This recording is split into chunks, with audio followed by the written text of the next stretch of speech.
তো দুপুরবেলা গিয়েছিলাম মাঠে। তো মাঠে আলু বসানো হচ্ছে। ১০ কাঠা মতন আলু বসাতে আসছি আজকে বিকেলে। তো ভাই, আমি আর বাবা ৩ জনে গিয়েছিলাম। তো আসার পর এই সন্ধে-টন্ধে দিয়েছি। দেওয়ার পরেতে চা, চানাচুর মুড়ি খেলাম। তো ভাই একটা জিনিস দিয়ে গেছে, তোমাদেরকে দেখাই। সেটা আজকে রান্না করব রাতে। তো এই যো মশলা, মানে পাস্তা মশলা। তো পাস্তা রান্না হবে এই যো এখানে রয়েছে। আর বাড়িতে কিছুটা রয়েছে, তো কম পড়ছে বলে সেই জন্য আবার দিয়ে গেছে এই যো পাস্তা। তো চলো রান্নাবান্না করি। তোমরা কি ভাবছো যে হাঁড়িটা নিয়েছি? তো হাঁড়িতে অ্যাকচুয়ালি নিয়েছি পাস্তাগুলো। তো পাস্তাগুলো এই হাঁড়িতেই সেদ্ধ করব। যেহেতু আমি কড়ার মধ্যে রান্না বান্না করব, মানে পাস্তাটা করব, সেই জন্য হলো যে আলাদাই হলো যে হাঁড়ির মধ্যে সেদ্ধটা করে নেব। সেই কারণে আমি হাঁড়িটা নিয়েছি।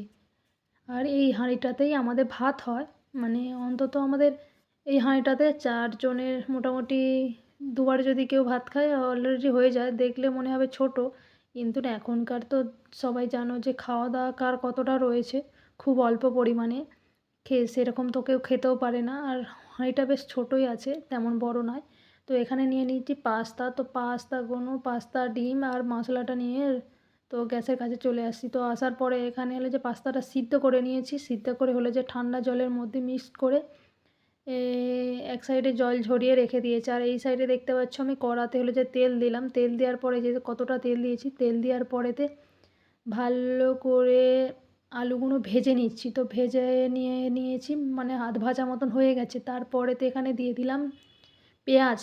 তো কীভাবে কি আমি রান্না করি সেটাই তোমাদেরকে দেখাচ্ছি, তোমরা একটু দেখো। আর তোমরা কে কীরকমভাবে রান্না করো অবশ্যই বলো। তো আমি তো এইভাবে রান্না করছি।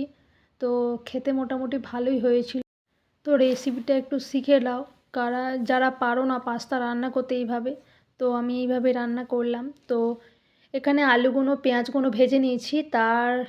তারপরে এখানে ডিমগুলোও ভেজে নিলাম। দেখো এখানে ডিমও দিয়ে ভেজে নিয়েছি। এখানে হলো যে মিডিলটা ফাঁকা করে নিয়ে মানে কড়ার মাঝখানটা ফাঁকা করে ওখানে তেল দিয়ে দিয়েছিলাম। তেল দিয়ে ওখানে ডিম দিয়ে দিয়েছিলাম, যতগুলো লেগেছিলো। তো ডিমগুলো সব দিয়ে দিয়েছি। দেওয়ার পরেতে এখানে হলো যে কাঁচা লঙ্কা, যেহেতু বাড়িতে ছিল না, আর বুঝতেই পারছো গ্রামের মানুষ মানে আমাদের তো গাছের অভাব নাই, লঙ্কা গাছের। তো লঙ্কা কিনে ততটা খেতে হয় না, কারণ নিজেদের বাড়িতে অনেকগুলো লঙ্কা গাছ আছে। সেই কারণে কী করবো, ফোনে ফ্ল্যাক্সটা জেলে আবার গাছ থেকে অনেকগুলো লঙ্কা পেড়ে নিয়ে আসলাম, মানে তুলে নিয়ে আসলাম। নিয়ে আসার পর কাটলাম লঙ্কাগুলো, কেটে আবার দিয়ে দিলাম ওতে। তো হালকা করে ভেজে নিলাম, ভাজা ভাজা হয়ে গিয়েছিলো। তারপরে পাস্তাগুলো দিয়ে দিলাম। দেওয়ার পরে কড়াতে ভালো করে নাড়াচাড়া করে পাস্তাগুলো ভাজা হয়ে গেল। অনেকক্ষণ ধরে ভাজলাম, বেশ টাইমটা লাগলো, যেহেতু পাস্তাগুলো ভালো করে ভাজতে হবে সেই কারণে। আর এই গামলিটা দেখতে পাচ্ছ, এই গামলিটা 1 গামলি হয়েছে।